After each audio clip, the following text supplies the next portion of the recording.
And I'm going to start the bidding here at £5 million. £5 million, £5,500,000, £6 million now, £6 million, £6,500,000, £7 million now, £7 million. In the art world, we're down and out, we're down and out, we're down and out. In the art world, we're down and out, we're down and out, we're down and out. In the art world. Okay, hey, welcome to the first edition of Down and Out in the Art World with myself, Mike Watson, and artist Bobby Dowler. So basically, we're going to start talking about being working class, being poor, being down and out in the art world, and giving over reflections and tips to the financially challenged on how to navigate the openings, fairs, sales, and how to stay alive, and basically how to eat as an artist or critic, curator in the art world today. So we thought we'd start with an introductory show on simply being down and out in the art world, what that means, and the kind of challenges that might arise, with an introduction to us and our own experiences. So I'm Mike Watson, critic, theorist, and curator. I'm from the UK, but lived 10 years in Rome, Italy, with a brief spell of 6 months in Venice. And I basically became a critic and curator in Italy shortly after finishing my doctorate, which I actually was studying in London in the Goldsmiths College. And I, through kind of a kind of initial start as a critic for magazines like Art Review and Frieze, I ended up quite quickly becoming a curator for a number of foundations and galleries in Rome, and curating projects at the Venice Biennale in 2013 and 2015, and actually Manifesta, I think it was 2018, in Palermo in Sicily. And I then kind of ended up being, around that time, a couple of years before, a professor in 2 universities in Rome, Italy, 2 American universities, and then at some point moved to Finland, where I am now, where I'm a kind of visiting lecturer, and I continue writing, but more as a media theorist, with a strong interest in the art world. In actual fact, my last book, Can the Left Learn to Meme, out with 0 Books, talks about why one might consider media, new media, memes to be the rightful place of a kind of horizontal artistic expression over the art world, but it's still retain 1 foot, or at least a big toe, and maybe 2 other toes of 1 foot in the art world, and still write as a critic and curate things occasionally. So I'm still going to be talking about the art world, and that's me. And Bobby Dowler will now present himself. Bobby. Hi there. Hi everyone. Thanks, Mike. Yes, my biography is a bit different to Mike, but has some kind of crossovers. I spent 3 years studying film studies in Southampton and did an Erasmus in Austria. And then I moved into a squat with some friends of mine in Peckham, southeast London. And I didn't have any ambitions really to get into the art world, but I did a foundation course in art. And then I started basically putting on exhibitions with my friends in my squat, because it was very big. And I had a sort of informal agreement. It even became quite formal agreement with the landlord, which meant that I basically had control and I could do what I wanted in a way. And through that, I met like my future gallerist, who's quite well known in London now, Hannah Barry, to kind of get by and, explore the art world a bit more, get to understand the art world. I moved to Paris in about 6 years ago now, and I've lived in I think about 8 different places, and had to move my studio quite a few times, and had quite an eventful kind of life here. Yeah, just to chime in there. So we met. You said we met in Rome, and then now you're in Paris. Anyway, we met in Rome, and we quite quickly established a kind of what ended up being, I suppose, a friendship. But we ended up quite quickly establishing that we were both kind of down and out in the art world, so to speak, that we both didn't have a lot of money. I think at that point you lent me money, but we had the same experience of being in the art world, but quite clearly being a lot less well off than many other people. So I think at this point in Rome, I'd started to realize that basically anyone who was also working in the art world that I knew from Italy was middle class and quite often kind of upper bourgeois. And it's a thing I kept saying to people, like, hey, did you realize that, you know, Paolo, whoever, is an aristocrat? And then I'd be speaking to somebody, I don't know, called, who knows, think of an Italian name without incriminating myself by mentioning someone specific, but let's say Fabrizio. So I'd be saying to Fabrizio, you know, did you realize Paolo's an aristocrat? Then I'd say the next day, I'd say to Simone, I was telling Fabrizio that Paolo's an aristocrat, and he would say, yeah, but did you know that Fabrizio is also an aristocrat? So I was getting in all this trouble, but people would never actually tell you outright. So unfortunately, the kind of upper echelons of the art world, I suppose, not surprisingly on reflection, in Rome are entirely upper bourgeois to literal aristocracy, and no one in the art world is just from pure working class background, because for one, you get paid about $1,000 a month maximum for a museum job. I mean, you know, aside from the permanent curator and director, but I think the director of the Uffizi, which has Michelangelo's David in Florence, said he was only on 2,000 euros a month. Can you imagine, to direct the entire Uffizi? So this is something you can't do unless you have a middle class background. And there's a thing of property inheritance in Italy, where many people from a lower middle class background, even some working class people, will get properties coming down from their grandparents when they pass on, so, or money to buy properties. So you get this whole class of people that don't need to pay rent, who can work for really poor pay, from 600 to 1,000, 1,200, you know, for a gallery foundation job or something. So this was something that was just striking me, because I didn't have any family money, and often I had no savings, and there's no welfare in Italy practically. So I noticed it, and I met Bobby, who also was noticing this stuff. So I don't know exactly where we met, but we were at a number of kind of gallery openings and things. And so this is like years later. So I guess that was like 6-8 years ago, maybe. I'm not sure. Yeah, I think there was something also which we had in common, which was that we were obviously both willing to take the risk of that, you know, of you know, living month to month or day by day, you know, depending, like, you know, not having access to a regular money.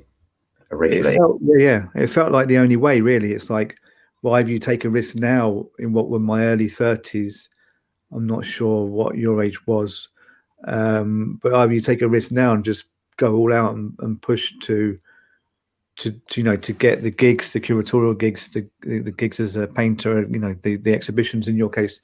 Either you do that, or you don't do that, and you're never going to make it. So you go all out and you risk not paying your rent, you risk losing a house, you risk, I mean, you know, losing a house, I mean, the house you rent, you risk not knowing where the food's going to be coming from, quite literally some days.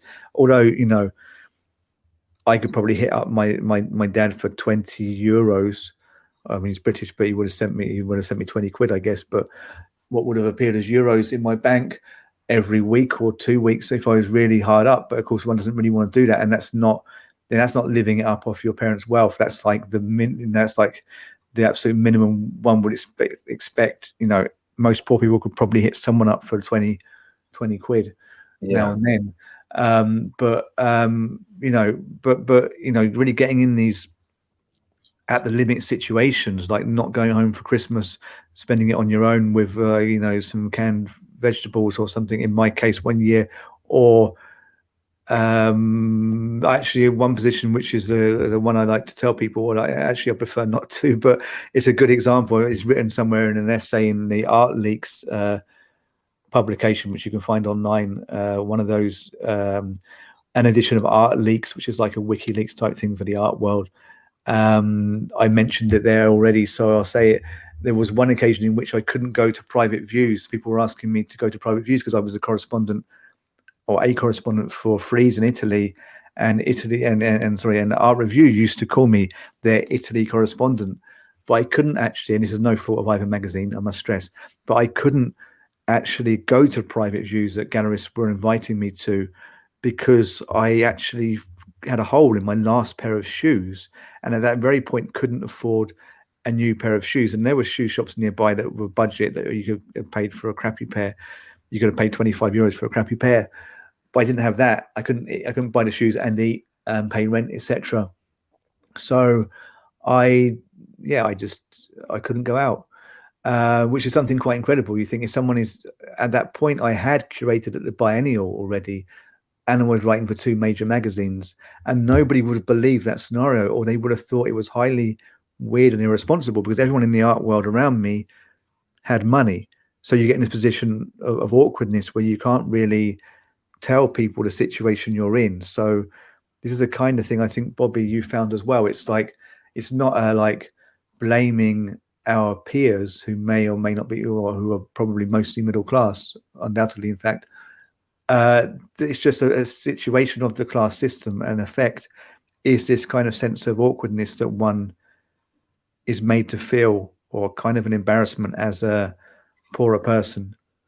Yeah, indeed. I think what you're saying is true, and there is a lot of shame attached to those kind of those experiences or those feelings of not being able to keep up, or not basically, for example, being invited to go to a restaurant with by some people in the art world, and not knowing if it was like the gallerist paying or not, and knowing that basically you couldn't basically like go to that restaurant and be expected to pay for your electricity, your next electricity bill. So there's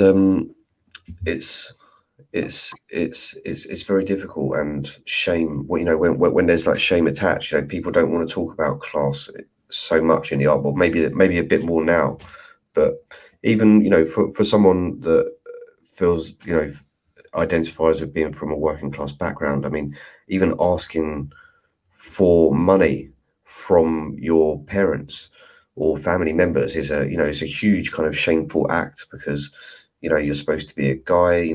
Most of the guys in your family probably worked in factories, and for you to basically like not be able to look after yourself, let alone a small family, that means that it's sort of it's a sort of emasculating position to be in.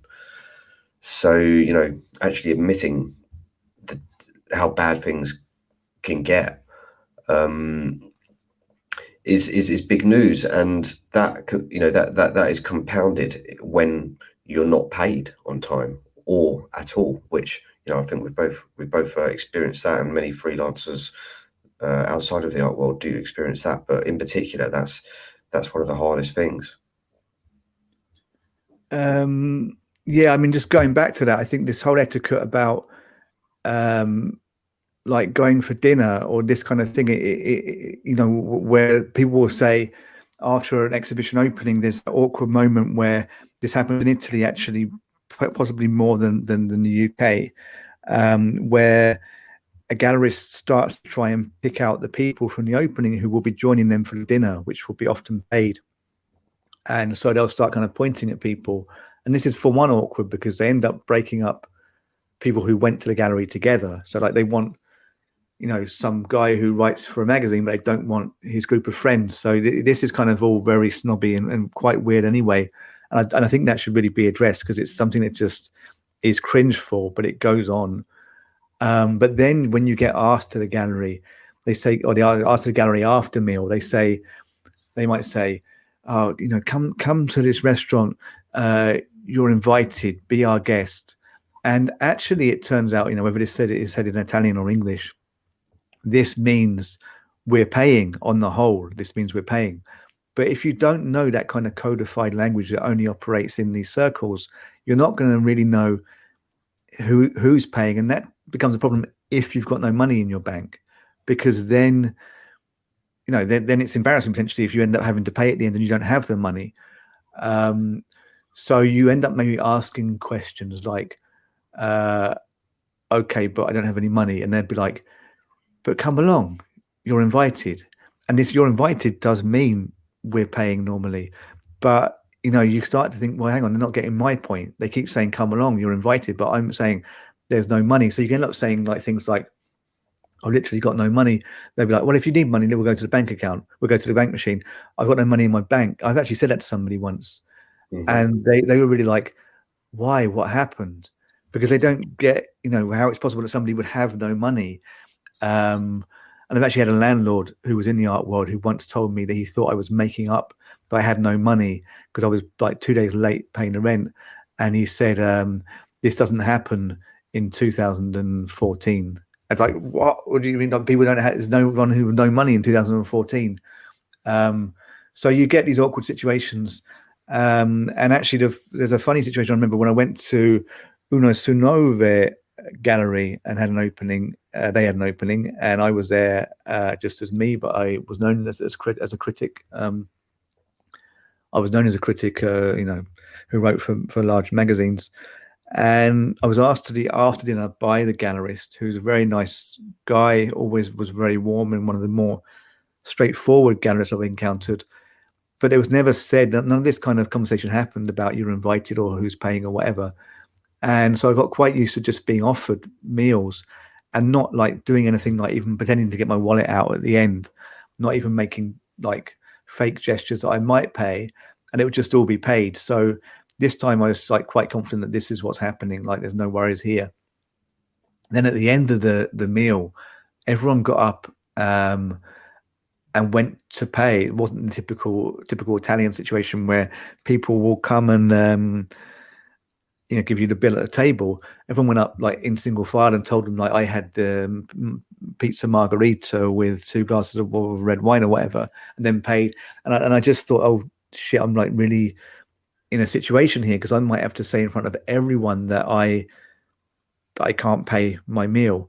So not knowing the situation, whilst the gallerist was in the toilet, I just did a runner and actually went calmly out of the trattoria, the restaurant, and just ran the nearest corner and then made a phone call to a friend so that if anyone had seen me from behind and called after me, I would have the excuse that I'm on my phone. So actually, apologies to the gallerist, I actually did do a runner on a meal, and maybe he would have paid, but this is a situation that obviously would be hard to understand for many people. So that could seem just like rudeness, and was a bit rude. But what makes this kind of unfair, what makes this lopsided, is that it's just a situation that you wouldn't be in if your parents had always had money. If you had money, as they would say, behind you or at your back. In Italian, you might say money, someone at your back or someone holding your back. Or in English, you'd say someone's got your back. But anyway, sorry, go on. Well, I was just saying, I was just going to say that it's a kind of, it's inspired by desperation. Like the situation inspired by desperation.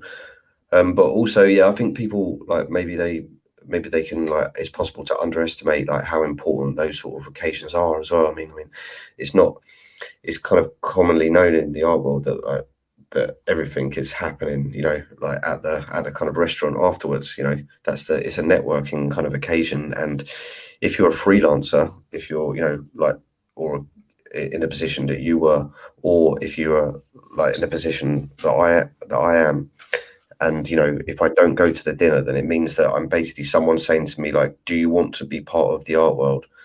And then if I say no, then I don't know if I'm going to have another invitation like that for a few years. So it's a very difficult kind of situation to be in if you want to be part of the art world. Well, there is that. I mean, there was actually an occasion where I didn't go to the dinner of the after party of the exhibition I curated, and that was a real kind of, I think it was seen as a real statement against the gallerist. I was actually teaching the next morning in university, and I just felt I didn't want to be up for a few more hours. I'd done 2 openings in, I think, 2 days, because it was a double solo show of Oliver Resler in Fondazione Pastorificio Cedere in Rome and the gallery apart. So there was this artist opening across 2 sites, and I curated it all.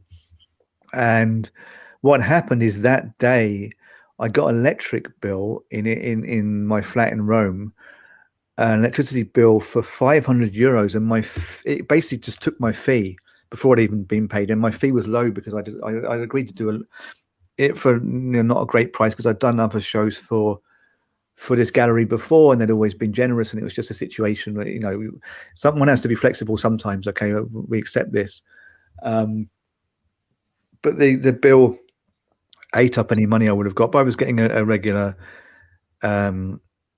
wage, salary, wage, whatever you call it, from the university. So that, and it was okay, but I wasn't expecting this €500 bill. So I'm finding it hard to be happy in the opening, because what happened is the bill kept arriving, and it kept saying the address given was for an old apartment, actually, that was given to me by a foundation for 1 year as a part of residency in Rome. And I kept thinking, what they're saying is this bill was for that address, but what it actually said, because while I speak Italian, like some of the kind of officialized language used, I'm not familiar with, or the context kind of throws me off. It actually was saying I think it was the address of my identity card, not the address that I was living at the time, because I should have updated my address for the identity card, but I never did anyway. So I was just thinking this bill that kept coming back to me, getting higher and higher, was for actually the owners of this apartment who ran a foundation. So I kept emailing them saying, put this bill in your name, kind of getting angry. Then suddenly realized finding that was always me, and it was for my current address. So suddenly my electric got cut off, and I had to deal with this exhibition opening and do an exhibition the next day.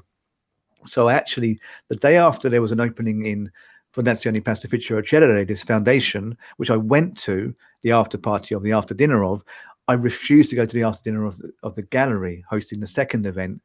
And I think that looked pretty bad. But again, a situation that one doesn't expect to find themselves in. Well, you wouldn't find yourself in maybe if you had more money, for sure. Although that was partly, I have to say, an issue of me not understanding the bill I was getting sent. Yeah, I mean, I think one of the points is that not living day to day and not having a regular amount come into your account means extra hurdles to jump over. And I mean, I can just think back to not even that long ago where I had repeat kind of situations where people would be saying oh, could you sending me a message when you're outside, or and it was very hard for me to try and explain to people that I didn't have internet data, and it's like, why don't you have internet data? Well, because I can't actually afford it at the moment. You know what I mean? So you can't reply to messages. You can't be online. No, I mean, everyday life is made harder, and then the small unpredictable situations can just completely incapacitate you, like getting a bill suddenly for a large amount of money. But also this thing you're talking about, internet. This is what people don't understand about the economics of being poor. Is, for example, when I had I had very little money at one point, even after finishing a large scale project. And then a kind of prominent gallery show, finding myself suddenly with no money and living in a house with fairly poor internet. So not being able to do my normal freelance kind of job on the computer, which would require internet. But what I could do is I could use internet outside on my phone when I could get reception, because this house was kind of partially underground. So when I could go outside, I could get reception, but only if I paid this. It was something like €2 a day for internet on your phone, but you'd have to go and top up at least €5 to have the €2. So you could then use that €2 2 days in a row to top up your daily internet, and then you'd have €1 left, so you'd have to go and buy another 5. So this all required having this extra €5 every 2 or 3 days, and then topping up your kind of daily internet use I could get as a pay-as-you-go use. But I was scrabbling around for €20 here, €20 there, doing private English lessons, which I advertised occasionally when I was in difficulty, trying to get paid cash in hand by the client. But you had the clients that were like, I'd rather pay every month or whatever. So actually finding myself often without internet, where of course, if I had money, I would have got a contract. I would have paid maybe 20, €25 a month for internet the whole month. You see what I mean? So this is where The thing of like, you can easily eat well on 40 euros a week. Well, not really, because if you don't have much money, you're not likely to be going and doing the 40 euro bulk shop at a supermarket. You're likely to be wanting to like kind of spread your money through the week. So you might be getting small amounts of money through the week if you're a freelancer, and you're going like, I'm really hungry, I'll get a microwave meal, rather than, hey, I've got 20 quid, I'm going to spend this all on like loads of rice, pasta, tomatoes and whatever, because then you haven't got the bus pass the next day or bus ticket. You see what I mean? Yes. Yeah, and it's called a kind of a poverty trap, I suppose, and one that I've found myself in quite a few times over the years. I mean, this is relative as well, because obviously, we are in a privileged position compared to most people in the world. But I suppose like the difference is that well, it's not a difference, but the relativity is that rent costs are high, bills are high. We have contracts, and if we don't service our debts, then it can get bigger and bigger and bigger.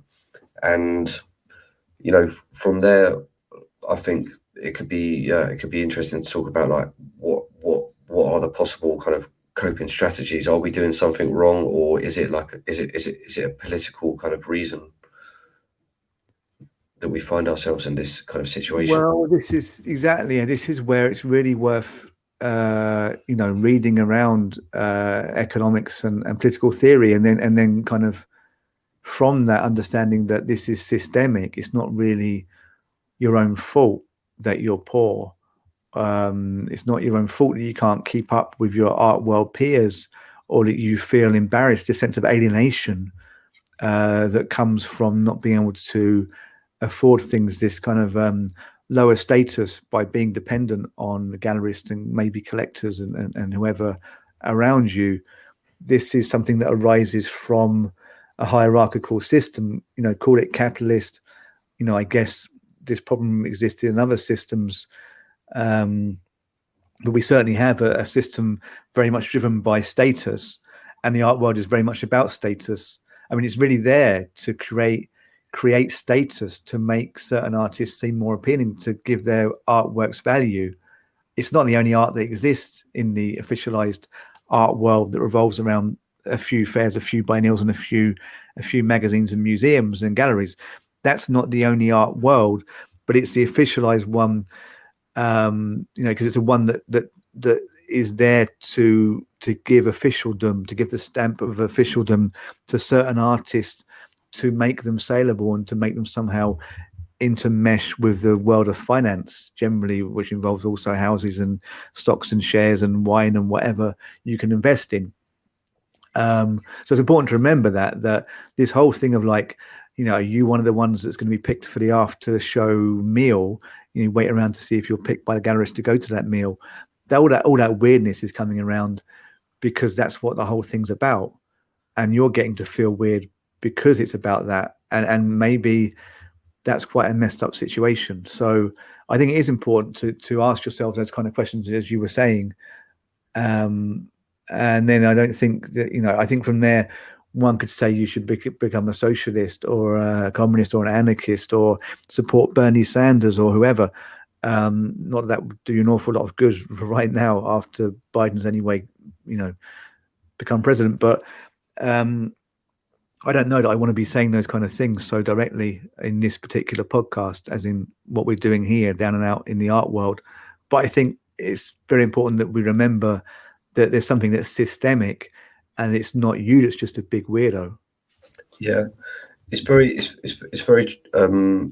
tricky at the moment as well to find extra jobs, because I think that's what most people do. I mean, certainly like me, I have lots of different freelance jobs which sometimes come up and I jump on them, but all of these different kind of freelance jobs that you kind of need flexible freelance work if you're an artist, because otherwise you won't have the time to do your own work. I was is this a, like what is a good strategy for coping with these situations? I don't know. I asked myself this question. I mean, there's that whole thing of feeling awkward at events. There's difficulty in keeping up with your peers, etc. I think precisely that, realizing that it's systemic. I suppose finding like-minded people does help you. I think you have to ask also, do you want to be part of the contemporary art world, which I suppose is the officialized art world, is what's become known as the contemporary art world. What's that necessary for? Why you need to be accepted as part of that? Because obviously there's a lot of credible artists that don't really fit the mold. A lot of people making stuff like all over the internet, for example, that aren't part of the art world, and then a lot of stuff that becomes part of the art world that gets co-opted by it, that isn't strictly art, that is kind of a little bit ruined by being incorporated into the art world. So you got to know your motivations. Why are you in it? I mean, I wrote for magazines, I still do. It's a way of getting published. It gives you a voice. So if you're a writer, you're trying to get seen. If you're a painter, you're trying to get seen. Does that mean you need to take on all of the nonsense of the art world? Is it possible to be there, to appreciate that your gallerists are probably to some degree capitalist, or they're trying to make a profit, to work with that and to get what you need without giving your whole kind of being over to it, without worrying too much? I mean, can one go to an opening, appreciate there's a certain amount of nonsense at a gallery opening, and it depends, it differs from country to country, but I think English gallery openings, there's a bit more something for everyone. You get like the lowly artists who are never going to be part of the system, who go and they get the free beer.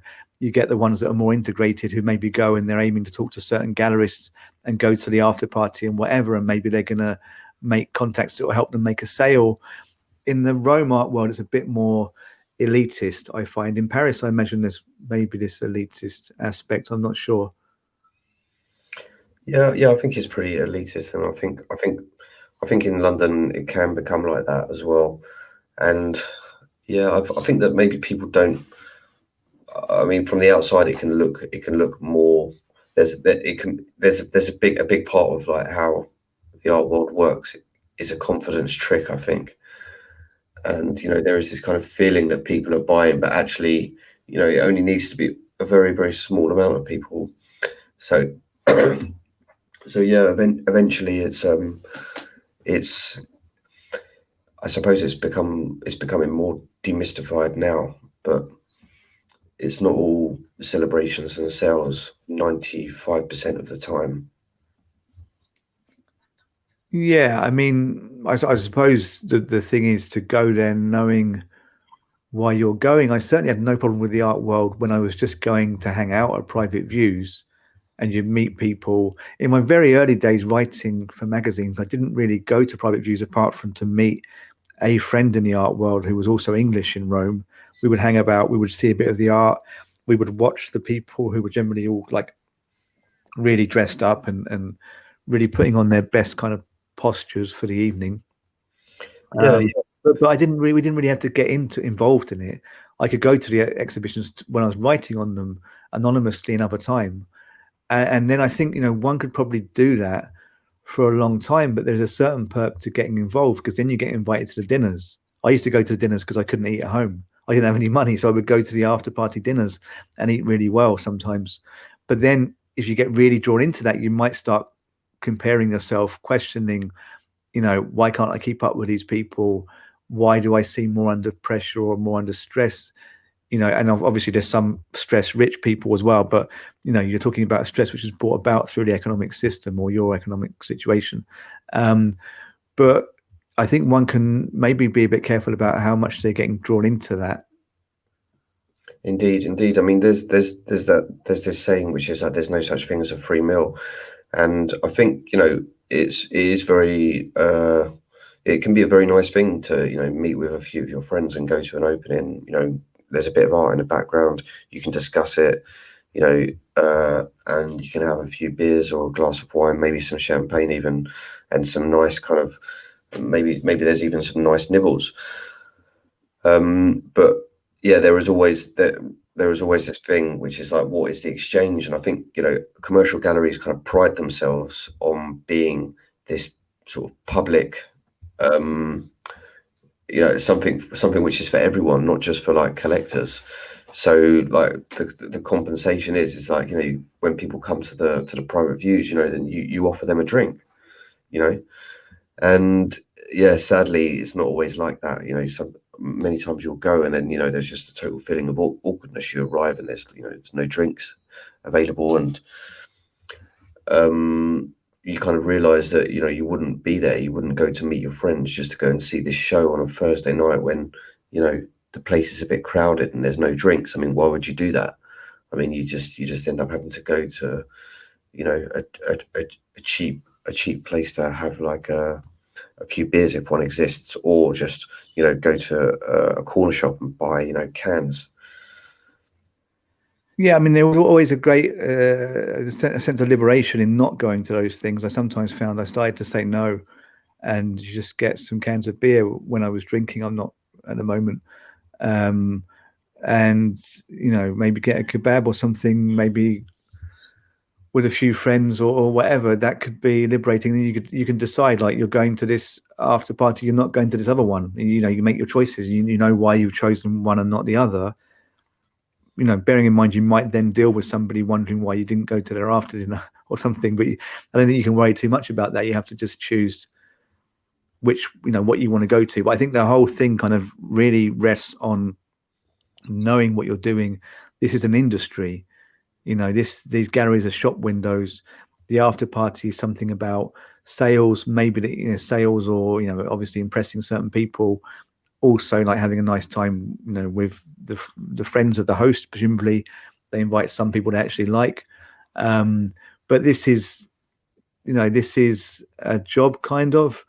Well, it is a job. There's a reason why it's happening. So maybe if you see all this in its proper economic context, it can be a lot easier to deal with. And then, you know, in terms of anxiety, then social anxieties, which maybe are exacerbated by economics, well, then I suppose you have to work out whether is that something that you need to be dealing with generally in your life. You know what I mean? I mean, a lot of people actually say that private views freak them out, and they don't like the way that the art world is so oriented around being sociable, because a lot of people, you know, are introverts in the art world. You know, that's that you can deal with for years, of just feeling inadequate because you don't like these events. You feel claustrophobic, you feel just generally anxious, maybe your heart starts beating or whatever, sweats or whatever when you go to these openings and things. You might, as a result, just like drink a lot of the free wine or whatever. Are these things that you need to address in your wider life? Because you might be feeling like that in any industry. Industries have parties and events. It's partly how they function. So that, you know, there is that. Like, there are coping strategies for anxiety that are simpler than just like damning the whole art world and saying they're all a bunch of shits because they like throwing parties. I mean, that's like, you know, that's unfortunately what extroverts and what business people do, partly. So there's a lot of different angles. I think one has to look after themselves to some degree, and think about what's good for them. Go to the openings that are good for you. Remember why you're there. If you're there to steal the wine and have a good time, then that's great. It's probably the easiest thing. If you're there to like make contacts, then treat that as like, you know, maybe an extension of your work. Have a couple of glasses, you know, target the people you want to speak to. We can go on to like this and other additions of how you would really approach this, but doesn't have to be like a terrible experience. But you realize that, you know, that's part of your work. So, you know, I think one has to choose. Are you going to have fun, or are you going to like go and target people and like make contacts and friends, or are you, you know, they're both things you can do. Going there and just having panic attacks is not probably worth your time. Quite Right.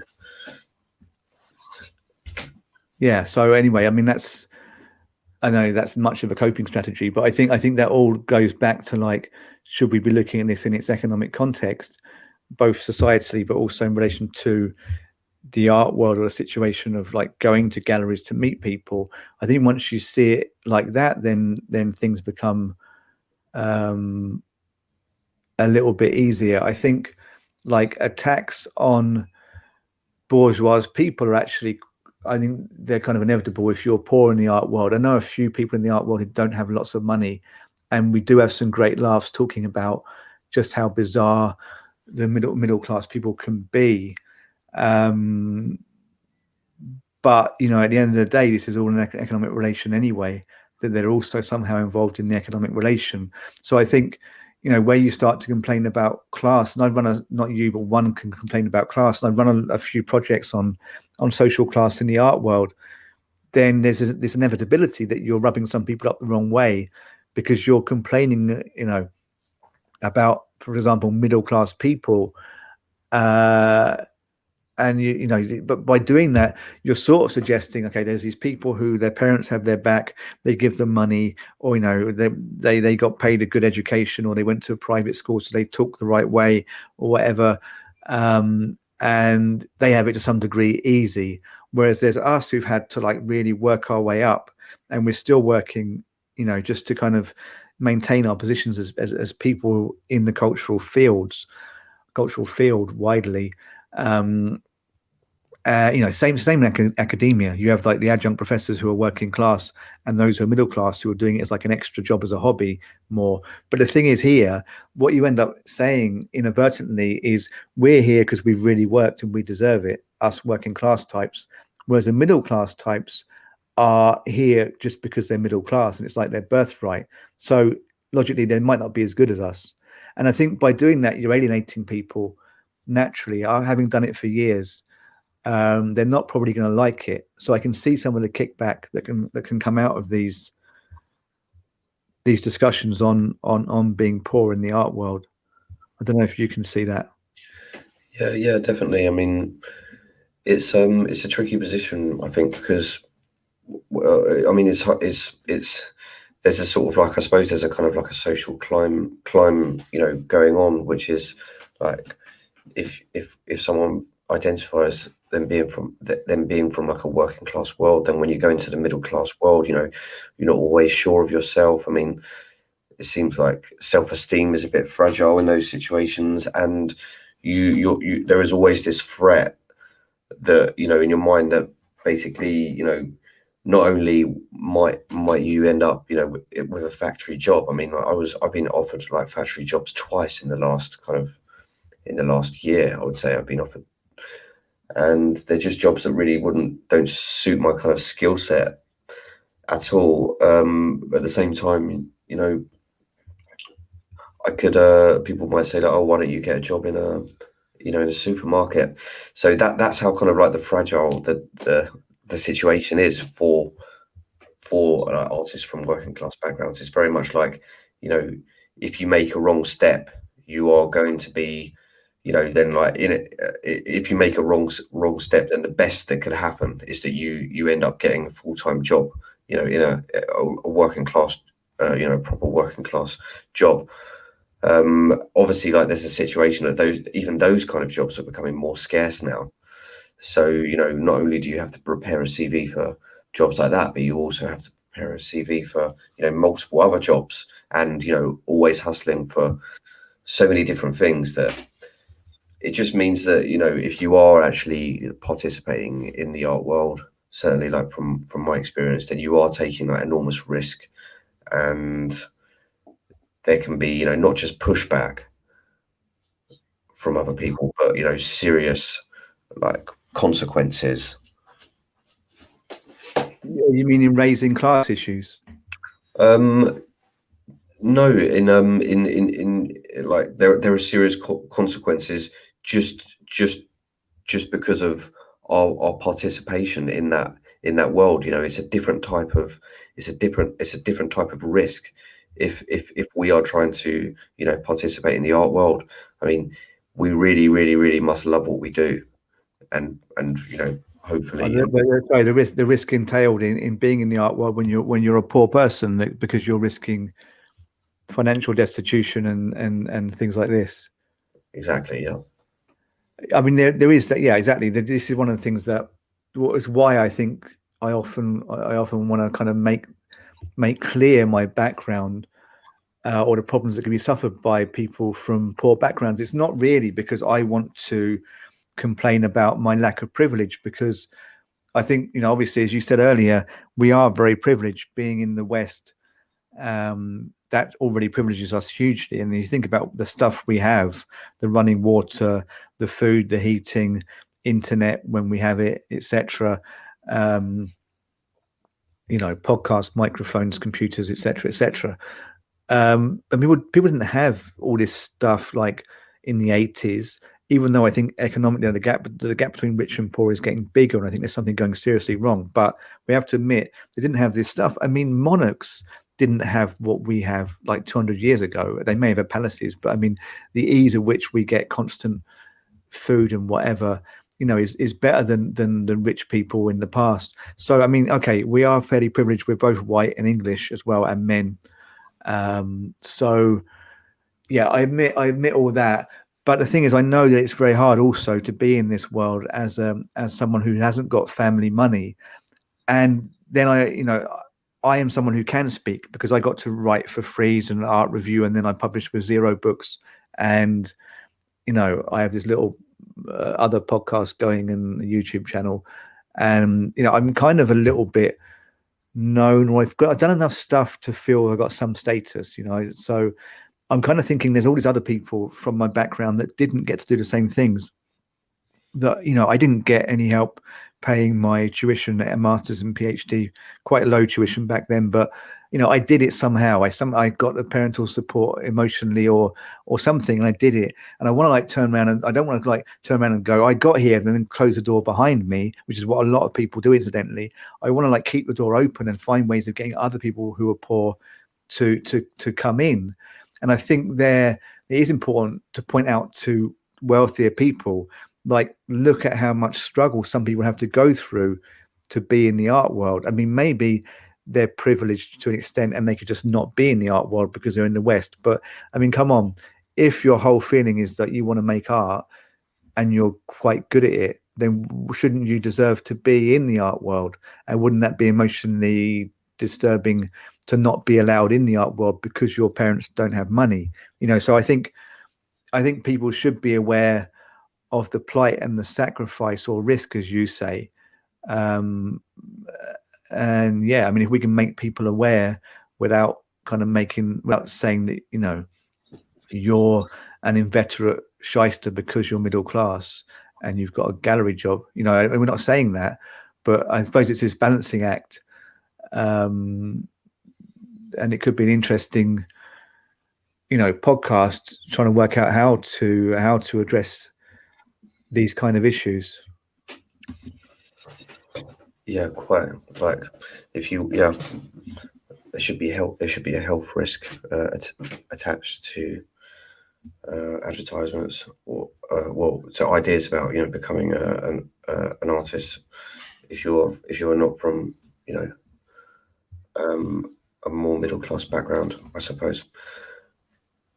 Yeah, but it's an issue of invalidation or not being validated as a person.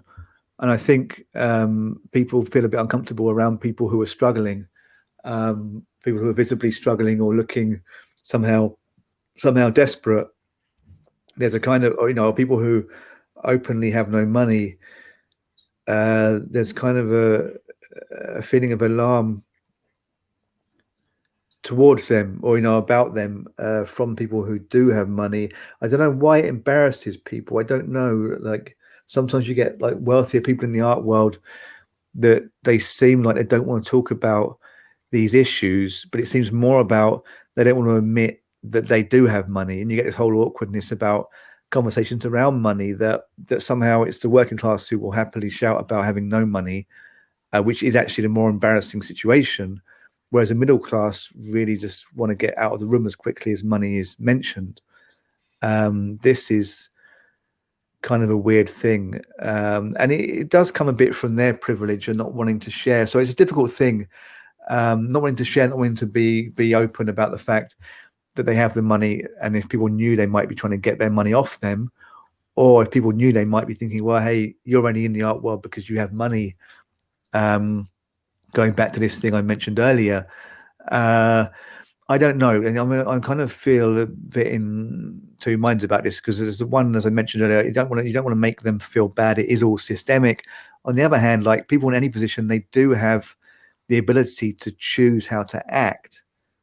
So I mean, you can be the middle class person ignoring the plight of poorer people, or you could be the one that says, I realize how hard you have it. I appreciate that I've been privileged. I mean, we've just said we're privileged, and we're not even that privileged in our own societies. But you don't often see this from somebody who's doing a lot better. So that's where, and there's also this whole thing of like the people who are middle class, who run the art establishments, the galleries, who then they want people to work for them, and they're like, oh, I can only afford X many euros an hour, or pounds, or dollars. Anything more would be too much. Oh no, I can't afford your bus ticket when you've got an unpaid intern. And it's just blatantly not true, because then in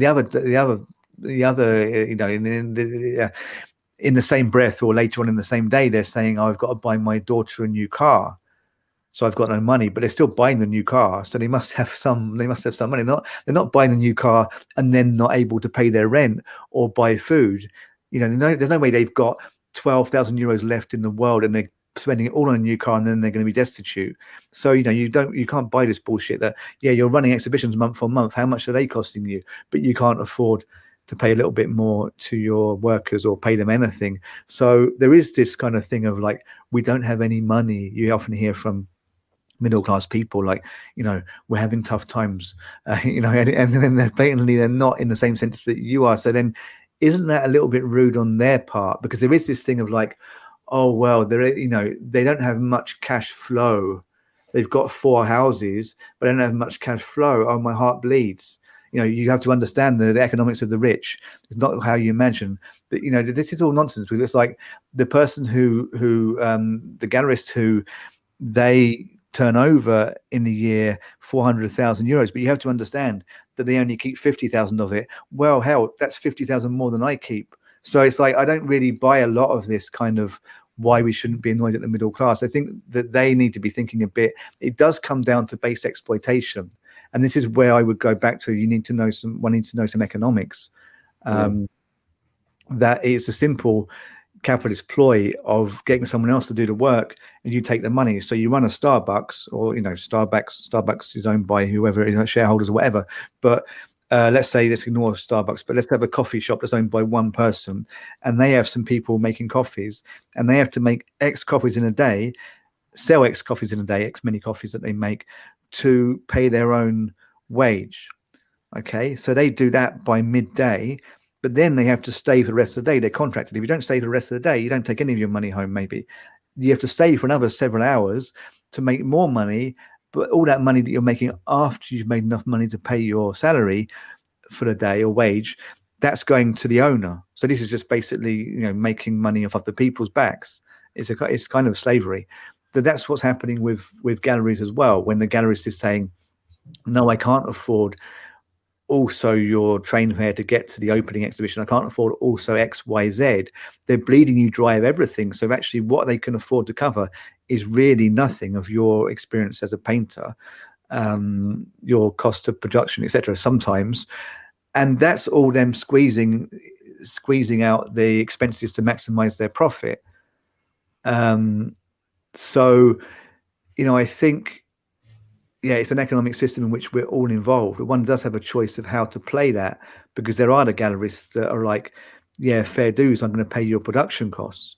Now, I'd wager that this happens a lot more with artists that already have some kind of collateral, i.e. they're already selling, or they're known to have money, because you don't generally piss people around with money who already have money, because they can just go somewhere else. So, these games are ones that one sees in Marxist economic theory. So, one is in two minds. It's a system we live in. So is anyone to blame? We shouldn't be accusing someone for being middle class. Well, probably not. But within that, there are still a whole lot of choices one can make. So I think one has to be balanced here. I don't think we can't really be calling out names, but we could still say, well, hey, maybe if you're a gallerist, think a bit about how you're managing these things. If you're calling yourself a political gallerist or gallerist that deals with left-wing art, for example, then you should probably be treating your artists, in some way that in line with your professed political leaning, or at least if you're going to be putting on shows of left-wing artists, then don't treat them like the worst kind of capitalist treats their workers. But also, I mean, if you're like the artist, the critic, the curator who's having a hard time, then this just is the capitalist system, that's being permitted. So is your gallerist also your arch enemy? They could maybe they could behave a bit better. You can have that conversation with them, but they are simply playing out a role that is permitted within society. So I think one has to get this in some perspective on both sides. Yeah, I think that's true. I think like the art world is quite an interesting kind of example of an industry which involves people from all different. I mean, it's a relatively tiny industry, but it's one that involves people from all different classes, and the sizes of the relative galleries, that it changes vastly. So yeah, it's difficult to know really. I mean, I think there are a lot of smaller galleries that are more on a middle class scale, and I think it must be difficult for those galleries to break even. I don't even know how they do it. So, and then you have these mega galleries. So the smaller galleries take a lot of the heat as well, and I think it's probably important to kind of like maybe put the heat more on the bigger galleries than the smaller ones. Yeah, I mean that's just it's a different. I mean there seems to be there are all these different levels in the art world. I mean, I don't think. I mean, like the collectors are so wealthy. Some of the big collectors are so wealthy, aren't they? And so for the gallerists, they even though that they might be the big gallerists, I mean they must be incredibly wealthy, but their wealth seems like tiny compared to the billionaires, because the richest, it seems that the richest people, the most richest people in the whole world are very, very invested in art, owning art. Well, yeah, that's one of their kind of investment portfolios, and there are reasons for that, like the portability of paintings, for example, makes them very popular for investments. You can just you can just ship one abroad or roll one up and take one with you somehow if you don't declare it. That's kind of useful if you're trying to evade tax, or if you're like in a hurry to shift some kind of high value stuff out of one country to another.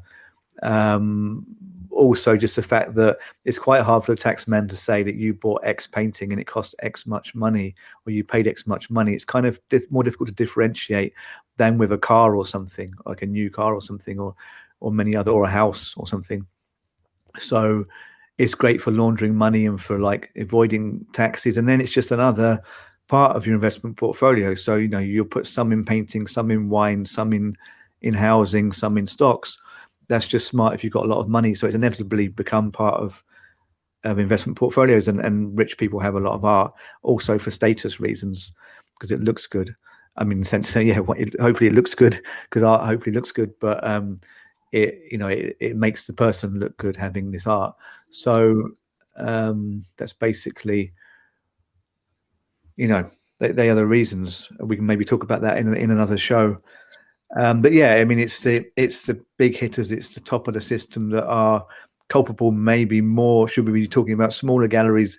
Well, I don't know, because they vary so much. I think the difference in treatment from one gallery to another does indicate that whilst we can't put the blame for mistreatment of artists all on the smaller galleries that are the ones that are really struggling X many small galleries end up going bust a year.